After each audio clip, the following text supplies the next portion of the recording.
নমস্কার, Bengali India নিউজের প্রতিবেদন। আজকের বিষয় S-400 মিসাইল সিস্টেমের পর এবার ভারতে আসছে S-500।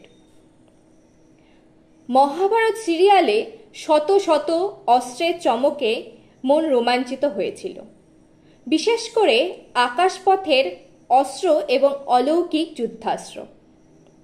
যাই হোক, হিন্দু দেবদেবীদের শান্তির বার্তার সাথে সাথে অজস্র অস্ত্রেরও ব্যবহার রয়েছে।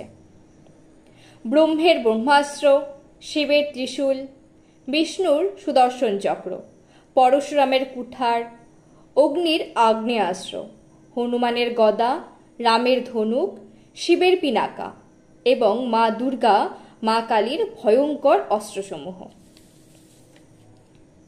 ঠিক সেই পথ ধরেই আধুনিক ভারতেও বিভিন্ন অস্ত্রের ব্যবহার হচ্ছে, যদিও অস্ত্র শুধু ব্যবহার করা হয় নিজেদের নিরাপত্তা রক্ষার্থে এবং শত্রু দমনে করার লক্ষ্যে।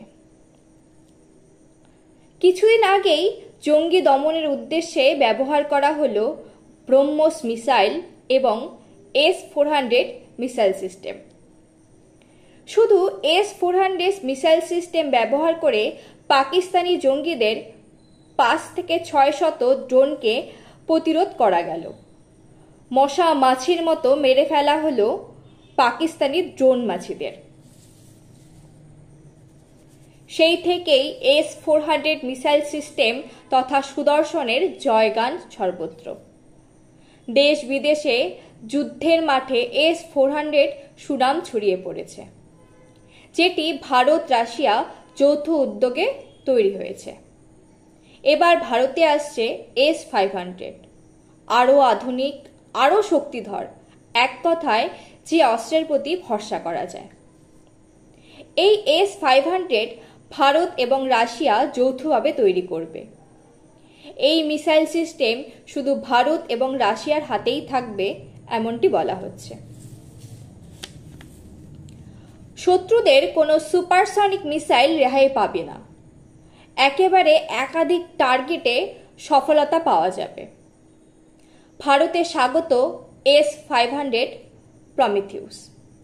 বলা হচ্ছে S-400 এর থেকে দ্বিগুণ শক্তিশালী এই S-500। S-500 600 কিমি দূর পর্যন্ত লক্ষ্য এবং অ্যাটাক করতে পারবে, যেখানে S-500 400 কিমি পর্যন্ত লক্ষ্যভেদ করতে পারত।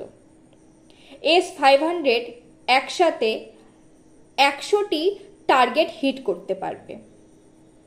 S-400-এ 4 ধরনের মিসাইল ব্যবহার করা যেত, এবার S-500-তে আরও অধিক কার্যকরী হবে। S-500-এর স্পিড এবং শক্তি অনেক বেশি। 3 থেকে 5 সেকেন্ড লক্ষ্য বস্তুকে অ্যাটাক করতে পারবে, যেখানে S-400-এ সময় লাগত 9 সেকেন্ড। তবে ভারতের রাফায়েলের কথা না বললেই নয়। রাফায়েল এক শক্তিশালী অস্ত্র। ভারতে আরও 26টি রাফায়েল আসছে। যাই হোক, ভারতের কোনো আগ্রাসন নীতির জন্য এই অস্ত্রসমূহ ব্যবহার করা হবে না, শুধু আত্মরক্ষা এবং শত্রু দমনের জন্য ব্যবহার হবে। শুভেচ্ছা থাকলো ভারতীয় বিজ্ঞানীদের প্রতি। ধন্যবাদ।